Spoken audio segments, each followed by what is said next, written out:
Guyuran hujan di musim penghujan awal tahun ini masih tidak menentu. Namun di sejumlah ruas jalan di area rawan longsor serta jalan shortcut Denpasar Singaraja hari ini masih terpantau aman dan lancar.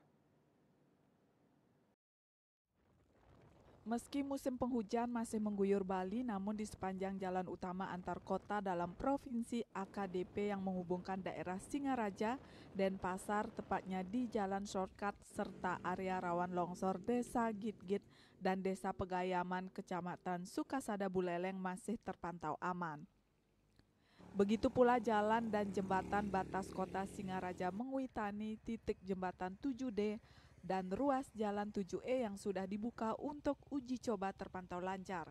Meski demikian, masyarakat tetap diimbau untuk berhati-hati dan mempersiapkan segala sesuatunya sebelum berkendara.